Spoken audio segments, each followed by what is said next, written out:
Exit poll आने के बाद से हंगामा नहीं रुक रहा है। अब बांग्लादेश भी परेशान है कि बीजेपी की सरकार कहीं गलती से बंगाल में ना बन जाए।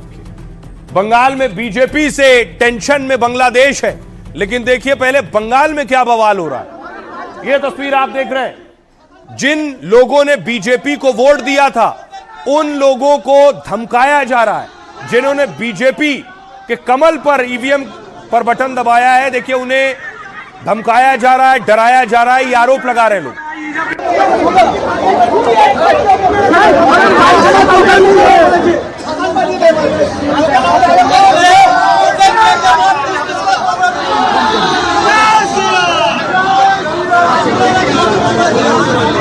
ये फाल्टा की तस्वीरें देख रहे हैं। फाल्टा वहां जहां से जहांगीर खान आते हैं और आरोप लगाया जा रहा है कि टीएमसी के लोग धमका रहे हैं, ऐसा आरोप है। दूसरी तरफ चुनाव हो गए, बीजेपी के एक नेता पर हमला हो गया है, बीजेपी के नेता को अस्पताल पहुंचाया गया।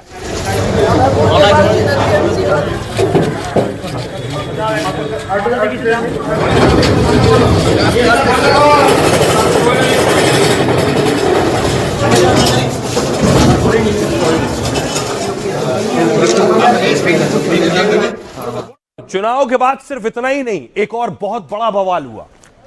कल ये तस्वीरें टीएमसी ने जारी की, कहा बीच में आपको दिख रहा है कि ये जो बीच की तस्वीर आप देख रहे हैं, टीएमसी का दावा है कि स्ट्रांग रूम के अंदर बैलेट बॉक्स खोला गया है। ये तस्वीर जारी करने के बाद टीएमसी ने कहा कोई स्ट्रांग रूम में कैसे घुस गया, किसी ने बैलेट बॉक्स कैसे खोल लिया, आखिर क्या धांधली हो रही है। टीएमसी ये आरोप लगाने लगी और ये आरोप लगाने के साथ जैसे ही ये तस्वीर सामने आई, बवाल हंगामा शुरू हो गया। ममता बनर्जी एक्टिव मोड में आ गई और ममता बनर्जी देखिए फौरन गाड़ी का काफिला लेकर स्ट्रांग रूम पहुंच गई जहां की तस्वीरें सामने आई थी।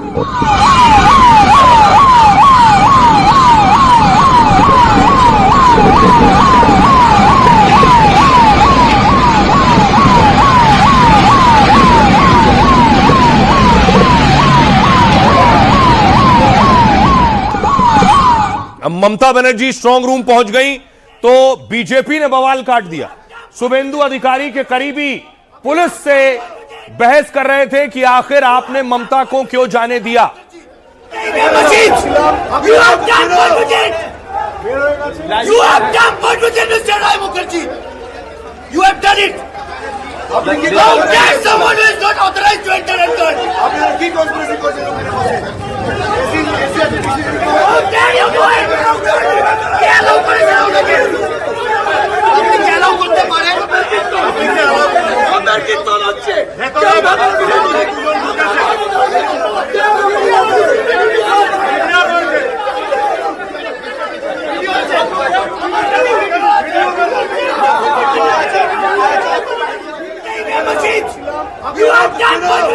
ये बवाल शुरू हुआ ममता बनर्जी को अंदर जाने से, और ममता बनर्जी स्ट्रांग रूम से जब निकली तो वो तस्वीर सामने आई।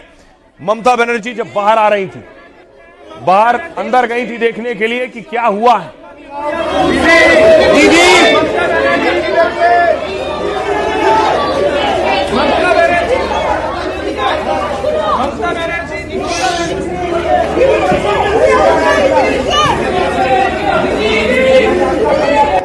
फिर देखिए उसके बाद ममता बनर्जी ने कहा कि अगर कुछ गड़बड़ हुआ तो मैं जान दे दूंगी। इतना टॉर्चर हुआ, हमारा एजेंट को इतना अरेस्ट किया, इतना वन साइडेड हुआ, उसका बाद भी अगर ऐसा ईवीएम मशीन को लूट करने के लिए, अगर काउंटिंग लूट करने के लिए कोई कोशिश करे तो हम जिंदगी मौत एक का टर्म लड़ेंगे, तो हम जिंदगी मौत एक का टर्म लड़ेंगे। लेकिन ये तो ठीक नहीं है।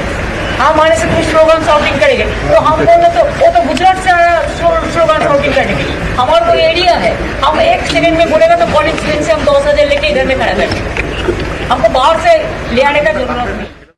अब देखिए हुआ क्या कि एक स्ट्रांग रूम पर बवाल किया अगर टीएमसी ने तो बीजेपी के कार्यकर्ता पहुंच गए। उनका कहना था कि टीएमसी की एक वैन खड़ी थी कि आखिर ये वैन यहां क्यों आई है। टीएमसी का फूल छपा था और सवाल उठाए उन्होंने। ये डुप्लीकेट मशीनें घुसा के टेम्परिंग करेंगे। ये कौन सी जगह है? एक जगह शेखावत स्कूल ये काउंटिंग एजेंट है। काउंटिंग सेंटर के बाद टीएमसी का गाड़ी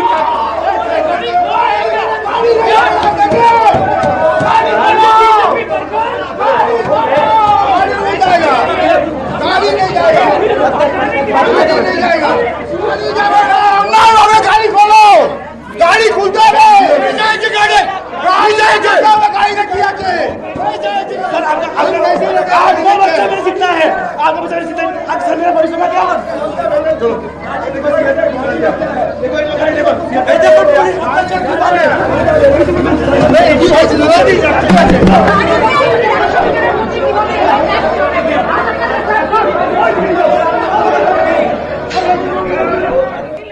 देखिए उस स्ट्रांग रूम तक शुभेंदु अधिकारी पहुंचे, उनकी भी तस्वीरें सामने आई। यही भवानीपुर का स्ट्रांग रूम है जहां से चुनाव भी लड़ रहे हैं वो।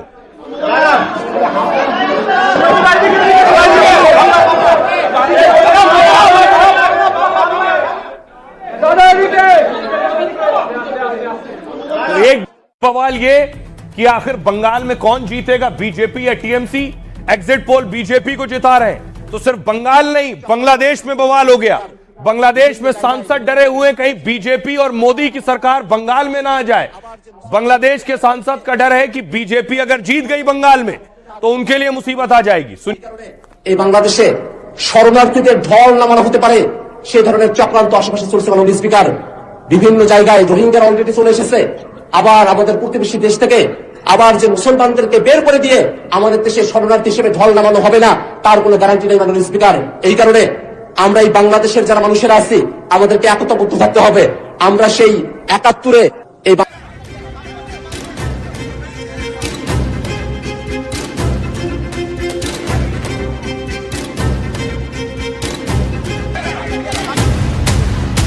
बंगाल में बवाल गली गली है और दीदी के मोर्चे पर जबरदस्त खलबली है। उन्हें स्ट्रांग रूम में साजिश नजर आ रही है। ज्यादातर एग्जिट पोल ने बीजेपी की सरकार बनवा दी है और टीएमसी की नींद उड़ा दी है। हालांकि 15 साल से सत्ता में बैठी पार्टी बार बार एग्जिट पोल के नतीजों को खारिज कर रही है, लेकिन घबराहट तो है। हड़कंप सिर्फ बंगाल में नहीं है बल्कि बांग्लादेश में भी है। एक सांसद की सांसें फूल रही हैं, कह रहे हैं कि एग्जिट पोल में बीजेपी की बढ़त उनके देश के लिए टेंशन वाली बात है। वाकई टेंशन वाली बात तो है। बीजेपी आएगी तो कांगलुओं को यानी बांग्लादेशी घुसपैठियों को वापस जाना होगा। আবার আমাদের প্রতিবেশী দেশ থেকে আবার যে মুসলমানদেরকে বের করে দিয়ে আমাদের দেশে শরণার্থী হিসেবে ঢল নামানো হবে না তার কোনো গ্যারান্টি নেই মাননীয় স্পিকার। এই কারণে আমরা এই বাংলাদেশের যারা মানুষেরা আছি আমাদেরকে একতাবদ্ধ থাকতে হবে। बंगाल चुनाव के एग्जिट पोल का भौकाल बांग्लादेश तक है। वहां डर तो है, डर अच्छा भी है, लेकिन यह डर बना रहेगा। इसके लिए थोड़ा इंतजार करना होगा। मैं आपको बताऊं बंगाल में क्या हो रहा है, क्यों हो रहा है, उससे पहले देखिए जरा बांग्लादेश में क्या हो रहा है। बंगाल के 8 में से 6 एग्जिट पोल में बीजेपी की जीत का अनुमान है।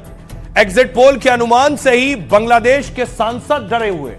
बांग्लादेशी सांसद अख्तर हुसैन ने अपनी संसद में बयान दिया कि बीजेपी सांसद निशिकांत दुबे ने अख्तर हुसैन का वो वीडियो शेयर किया एक्स पर। बीजेपी की पश्चिम बंगाल की जीत घुसपैठ को रोकेगी और बांग्लादेशी मुसलमानों को भगाएगी, ये खतरनाक होगा, ये बांग्लादेशी सांसद कह रहे हैं। वो कह रहे हैं अगर पश्चिम बंगाल के एग्जिट पोल में बीजेपी की जीत दिखाई दी और अगर बीजेपी वहां सरकार बना लेती है तो वो सभी कांगलू लोगों को बांग्लादेश में ढकेल देंगे। बांग्लादेश में शरणार्थियों की बाढ़ लाने की साजिश चल रही है। उन्होंने कहा हमारे लिए मानवीय, आर्थिक और शरणार्थी संकट खड़ा हो जाएगा। अख्तर हुसैन ने संसद में इसको लेकर चिंता जताई। इसलिए हम बांग्लादेश के लोगों को एकजुट रहना होगा। कांगलू का इस्तेमाल बांग्लादेश से आए अवैध मुस्लिम घुसपैठियों के लिए दरअसल होता है। अख्तर हुसैन बांग्लादेश की नेशनल सिटीजन पार्टी के सांसद हैं। बांग्लादेश की रंगपुर सीट से वो सांसद हैं। निशिकांत दुबे ने वीडियो शेयर करते हुए निशाना साधा है। निशिकांत ने कहा टीएमसी के मददगार धीरे धीरे सामने आते जा रहे हैं, जो इस प्रकार के बयानों से साफ हो रहा है। बंगाल चुनाव में घुसपैठ और नागरिकता का मुद्दा जोर शोर से चलाया गया। 4 मई को काउंटिंग के बाद इस मुद्दे पर घमासान और बढ़ सकता है। आइए अब आपको सुनवाता हूं, सांसद को सुनिए जो बांग्लादेश के, जो बांग्लादेश की संसद में खड़े होकर कह रहे हैं कि बंगाल में बीजेपी की सरकार आ गई तो हमारे लिए परेशानी बढ़ जाएगी। सुनिए। আমরা এমন একটা ডিসিশন हम एक क्षेत्रीय स्थिति और दुनिया के एक ऐसे स्थान पर स्थित हैं जहां हम कई वास्तविकताओं से घिरे हुए हैं।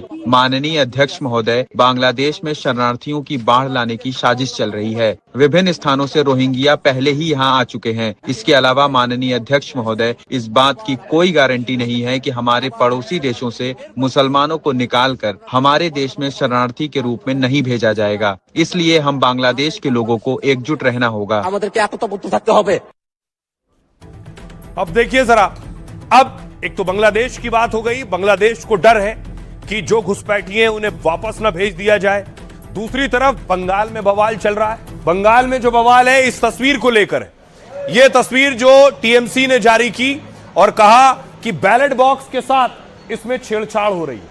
तो अब मैं आपको बताता हूं कि आखिर बैलेट बॉक्स के साथ कुछ हुआ भी है या नहीं हुआ, इसका सच क्या है। तो देखिए जरा, ममता बनर्जी का कहना है, टीएमसी के सांसद है, वो कह रहे हैं ये एक सीलबंद स्ट्रांग रूम है। जब इसे खोला गया तो अंदर कुछ हलचल दिखाई दी, किसी तरह की हलचल थी। इसके बाद समिक भट्टाचार्य कह रहे हैं, अध्यक्ष है बंगाल बीजेपी के, अगर बीजेपी ये सब कर रही है, अगर इसके पीछे कोई साजिश है तो इस बारे में बात करने के लिए सुप्रीम कोर्ट के दरवाजे खुले। उनके पास भी काला कोट है, इसलिए वो खुद भी जा सकते हैं। डोला सेन कह रही है, हमने वही वीडियो शेयर किया जो चुनाव आयोग दिखा रहा है। अगर वो फर्जी साबित होता है तो चुनाव आयोग ही फर्जी होगा। अर्जुन सिंह ने कहा, ममता बनर्जी इस चुनाव में हार रही, इसलिए इस तरह के सवाल उठाए जा रहे हैं। सौगत रॉय ने कहा, टीएमसी सांसद सौगत रॉय का दावा है कुछ लोग स्ट्रांग रूम में घुस गए, वो वोटों की गिनती की प्रक्रिया में गड़बड़ी करना चाहते थे। गुजरात से आए कुछ लोग नारे लगा रहे थे। सुनिए जरा, इस पर सियासतदान क्या कह रहे हैं। अनएथिकल ड्रामाबाजी किया, इसका कोई आधार नहीं है, झूठा बात है, पूरा झूठा बात, ये हो ही नहीं सकता। जनता जिसको जनादेश दे दिया उसको स्वीकार कर लेना चाहिए। बंगाल बर्बाद हो गया है 15 साल, कृपा कर बे शांति विराज करे, सब अच्छा रहे। चुनाव हो गया है, इसी तो भाजपा है, इसीलिए बाहर में हो सकता है इतना सिक्योरिटी, तो अंदर जो काम कर रहा है वो तो भाजपा के लिए ही काम कर रहा है। इसीलिए हमको कॉशियस रहना पड़ता है। हम लोग जीतेंगे। ममता बनर्जी वापस आ रही है with huge majority. Trinamool Congress की जो मांगे है या जो भी उनका एलिगेशंस है, वो सारे एलिगेशंस इलेक्शन कमीशन ने प्रूव कर दिया कि ये एलिगेशन सही नहीं है। और ये एलिगेशन तृणमूल कांग्रेस दे रहा है, मतलब तृणमूल कांग्रेस मान चुका है कि उनको आगे आने वाले समय में ऑपोजिशन पार्टी का भूमिका निभाना है। जो जगह इसके पहले तक भी कैमरा देख सकते थे, हर कोई पॉलिटिकल वर्कर या प्रेस भी देख सकती थी, अब उस पे पाबंदी है। अब सिर्फ एजेंट को, जिस एजेंट का नाम हम लोग देंगे कैंडिडेट, वो 10 एजेंट शिफ्ट वाइज एक एक जन करके कुछ देर के लिए रह के वीडियो विंग करेंगे।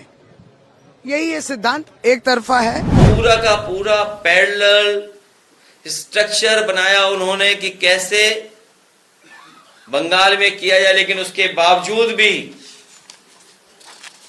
दीदी वहां पर जीतने जा रही हैं। दीदी ऐतिहासिक वोटों से जीते। ये नौटंकी कर रहे हैं। चुनाव तो खत्म हो गए, अभी घबराए हुए लगते हैं ममता बनर्जी को। उन्होंने साबित कर दिए हैं कि बंगाल में जोकर जरूर है, उस जोकर के नाम ममता बनर्जी। ममता बनर्जी जो कर रही है इससे पूरा पश्चिम बंगाल की जनता अवगत है। किसी भी बात की कोई भी प्रतिष्ठा आज पश्चिम बंगाल में ममता बनर्जी का जमीन पर नहीं है। और आइए अब आपको बताऊं ममता बनर्जी क्या आरोप लगा रही हैं और चुनाव आयोग क्या कह रहा है बैलेट बॉक्स को लेकर। ममता बनर्जी ने कहा 4 मई को काउंटिंग से पहले ही बंगाल में बवाल हुआ। खुद ममता बनर्जी स्ट्रांग रूम तक पहुंच गई। टीएमसी नेताओं ने कोलकाता में धरना दिया। कल देर रात तक इसको लेकर ड्रामा हुआ। ममता भी देर रात एक स्ट्रांग रूम में पहुंची। करीब 4 घंटे तक ममता बनर्जी वहां रहीं। ममता ने ईवीएम से छेड़छाड़ का आरोप लगाया। उन्होंने कहा तो हम जान की बाजी लगा देंगे अगर कोई छेड़छाड़ हुई। मुझे केंद्रीय बल ने स्ट्रांग रूम तक जाने से पहले रोका, लेकिन चुनाव नियमों के मुताबिक उम्मीदवार वहां जा सकता है। इसके बाद अधिकारियों ने वहां जाने की इजाजत दी मुझे। अगर कोई गड़बड़ी हुई तो इसके खिलाफ हम लड़ेंगे। ममता ने दूसरे उम्मीदवारों से भी काउंटिंग सेंटर पर डटे रहने को कहा है। दरअसल टीएमसी ने सोशल मीडिया पर एक वीडियो शेयर किया था। इसमें चुनाव आयोग के अधिकारी बीजेपी कार्यकर्ताओं के साथ दिख रहे हैं। टीएमसी का दावा यह है कि वो बैलेट बॉक्स खोलने की कोशिश कर रहे थे। अब देखिए, इस पूरे मामले पर चुनाव आयोग ने साफ साफ बात कही है। चुनाव आयोग ने ममता के आरोपों को खारिज किया। ईसी के मुताबिक पोस्टल बैलेट की छटनी हो रही थी। शाम 4 बजे पोस्टल बैलेट की छटनी की गई और इसको लेकर सभी पार्टियों को, सभी दलों को जानकारी दी गई थी। पार्टियों ने आमंत्रण को नजरअंदाज कर दिया। बाद में सीसीटीवी को लेकर चिंता जताई। सभी ईवीएम पूरी तरह से सुरक्षित हैं और पोस्टल के माध्यम से जब पोस्टल बैलेट आते हैं तो उसके बाद उन्हें रखा जा रहा था। सुनिए जरा ममता बनर्जी क्या कह रही है। बहुत सारे जगह में कि उधर में मैनिपुलेशन हो रहा है और बाहर का आदमी आके वो खुल रहा है, देख रहा है, पोस्टल बैलेट को इधर उधर कर रहा है। हम तो ये नहीं चाहते हैं कि लोकतंत्र को वोट जबरदस्ती दखल किया जाए।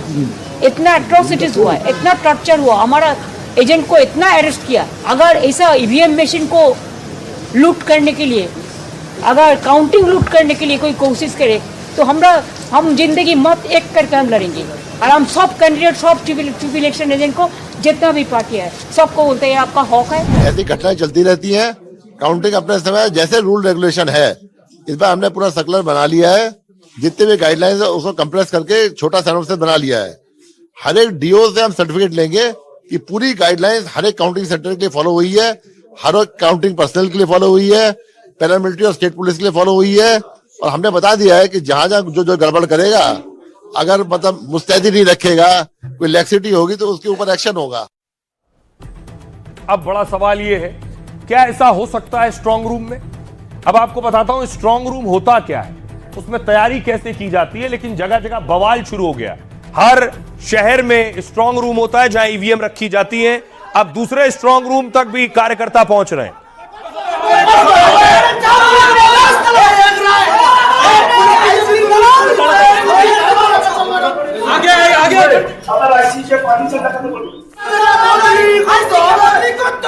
अब देखिए, जिस स्ट्रांग रूम से पर सवाल उठे हैं वहां बैरिकेडिंग कर दी गई है।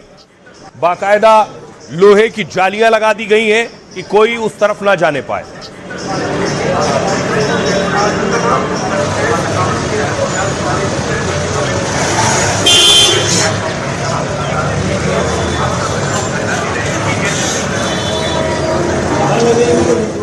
इसके अलावा स्ट्रांग रूम के बाहर सिक्योरिटी बढ़ा दी गई है कि परिंदा भी पर ना मार पाए। आप देख रहे हैं, पहले से बाहर बैरिकेडिंग थी और अब सेंट्रल फोर्सेस के जवान भी वहां तैनात हो गए।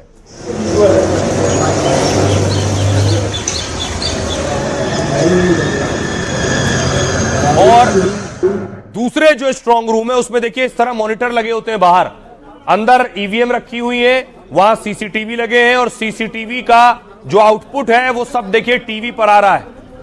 मल्टी विंडो, बहुत सी विंडोज आपको दिख रही, सारे सीसीटीवी का आउटपुट दिख रहे हैं कि अंदर ईवीएम रखी हुई है सुरक्षित।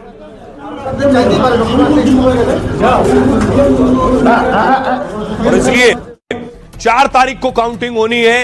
हालात सामान्य रहे, लोग उग्र ना हो और किसी तरह की कानून व्यवस्था की परेशानी ना हो, इसलिए सुरक्षा बलों को अभी भी तैनात रखा गया।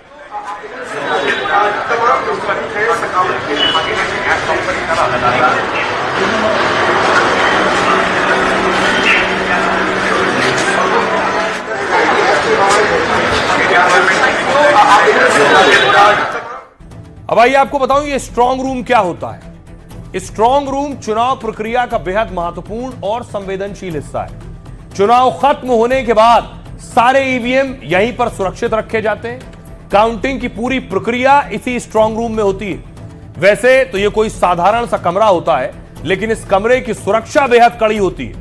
ईवीएम और वीवीपैट मशीनों को काउंटिंग तक सुरक्षित रखा जाता है। ये कमरे सरकारी इमारतों, कॉलेज या पॉलिटेक्निक संस्थानों में होते हैं। जिला निर्वाचन अधिकारी सुरक्षा मानकों के आधार पर इसे चुनते हैं। अब हर शहर में स्ट्रांग रूम में 3 लेयर सिक्योरिटी होती है। यहां 24 घंटे केंद्रीय सुरक्षा बल के जवान तैनात होते हैं। ये जहां ईवीएम बैलेट बॉक्स रखे जाते हैं उस कमरे में एक ही गेट होता है और इस गेट पर 2 ताले लगाए जाते हैं। राजनीतिक दलों के प्रतिनिधियों की मौजूदगी में तालों को सील किया जाता है और इस चाबी को 2 अधिकारियों को सौंपा जाता है। एक चाबी रिटर्निंग अफसर को और दूसरी चाबी सहायक रिटर्निंग अफसर के पास होती है। स्ट्रांग रूम के गेट और गलियारों में 24 घंटे सीसीटीवी निगरानी होती है। इसे उम्मीदवार या उनके प्रतिनिधि देख सकते हैं। सुरक्षाकर्मी 24 घंटे हर आने जाने वाले की जानकारी दर्ज करते हैं। यहां हर किसी को आने जाने की अनुमति भी नहीं होती है। किसी भी अनधिकृत गाड़ी को जाने की अनुमति नहीं दी जाती है। उम्मीदवार यहां अपने एजेंट तैनात कर सकते हैं। आरओ यानी रिटर्निंग अफसर दिन में 2 बार इस स्ट्रांग रूम का निरीक्षण करते हैं। अब कोलकाता में स्ट्रांग रूम के 200 मीटर के दायरे में धारा 163 लगा दी गई। काउंटिंग के दिन सुबह 7 बजे स्ट्रांग रूम खोला जाता है और इस दौरान रिटर्निंग अफसर ईसी यानी इलेक्शन कमीशन के ऑब्जर्वर यहां मौजूद होते हैं। ताला खोलते समय उम्मीदवार या उनके प्रतिनिधि मौजूद होते हैं। इसके बाद ईवीएम को काउंटिंग वाली जगह पर ले जाया जाता है और इस दौरान बेहद कड़ी सुरक्षा होती है। पूरे रास्ते की वीडियोग्राफी भी की जाती है। फिर ईवीएम की कंट्रोल यूनिट को काउंटिंग टेबल पर लाया जाता है और उसके बाद वोटों की गिनती शुरू की जाती है। काउंटिंग की हर प्रक्रिया की जानकारी सभी पक्षों को दी जाती है। सुनिए जरा क्या कुछ कह रहे हैं समर्थक और क्या कह रही है पुलिस। 4 तारीख को भारतीय जनता पार्टी के विजय बंगाल में होने वाली है। ये गुंडे कुछ भी कर ले, पुलिस के जो उनके दलाल है, जो जानबूझकर मीडिया को तो परेशान करते, कार्यकर्ताओं को उठा कर बाहर फेंका। हमारे एक सिख भाई के उसकी पगड़ी खोली गई, ये कभी माफ नहीं किया जाएगा। पूरी दुनिया देख रही है उनकी हार अब ये निश्चित है। जैसे दिया फटफटाता है बुझने से पहले, ये सरकार ये जाने वाली है। उसके हार का डर यहाँ पर दिखाई दे रहा है। हम लोग को पता, हम लोग जीत चुके हैं, बस रिजल्ट की बारी है। रिजल्ट 4 तारीख को निकलेगा, बस उसके बाद तो और खुशी होगी। गलत चीज कर रही है बीजेपी, उस चीज को लेकर नारेबाजी कर रहे हैं। कहना यही है कि हम लोग जीत चुके हैं। ये सब कोई जान चुका है कि हमारी जीत आ चुकी है। बंगाल के लोगों ने एक बार फिर से अपना भरोसा ममता बनर्जी के ऊपर जताया है। बीजेपी अपनी हार नहीं मान रही है, इसीलिए वो चोरी करने उतरे हुए हैं। टीएमसी की प्रचार गाड़ी कैसे भीतर पार्क हुई? पुलिस ने ही उसको पार्क करवाया, पुलिस ने ही उसको निकाला। आप कैंडिडेट हैं, आप भीतर जा सकते हैं, 100 बार जा सकते हैं। आपके सहयोगी मंत्रिमंडल के फिराद हकीम कैसे जा सकते हैं? आपका पीएसओ किस आधार पे भीतर जा सकता है? ममता बनर्जी जो बंगाल है, ये ममता बनर्जी माटी है, हम लोग का माटी है। इधर एक कारचुपी नहीं चलेगा। ममता बनर्जी दिखा दिया कैसे लड़ना होता है, तो हम लोग लड़। बीजेपी का सरकार आ रहे हैं, परिवर्तन करेंगे और 15 साल का एंटी इनकम्बेंसी पूरा सब लोगों का चेहरे में थे कि इस टाइम में हम लोग को चेंज करना जरूरत हो गया है। अभी सीट को लेके तो बहुत सारे लोग बहुत कुछ बात कर रहे हैं, लेकिन सरकार भारतीय जनता पार्टी बना रहा है। हारने वाले के पास और कोई बहाना नहीं है। 15 साल राज करने के बाद कोई पार्टी एसआईआर स्ट्रांग रूम लेके पॉलिटिक्स करता है, इसका मतलब क्या है? पार्टी हार चुकी है, एक बहाना चाहिए हारने के बाद क्या बोलना है, इसी का पटभूमि तैयार हो रहा है। उनको लगता है कि वो जीतने वाले हैं, आइए मीटिंग बुलाइए, चाय समोसे खाइए, फिर ममता दीदी की जो जीत होगी उसके बाद हम लोग उनको पेड़ा खिलाएंगे। दीदी का जो काम है वहाँ पे सूती साड़ी पहनना, हवाई चप्पल पहन के काम करना और एकदम जबरदस्त तरीके से हर धर्म के को इज्जत से देखना और बीजेपी से सख्ती से बहुत मजबूती से लड़ना और डरना नहीं, मैं समझता हूँ कि वहाँ पर दीदी की सरकार बनेगी, टीएमसी ज्यादा वोटों चुनकर आएगी।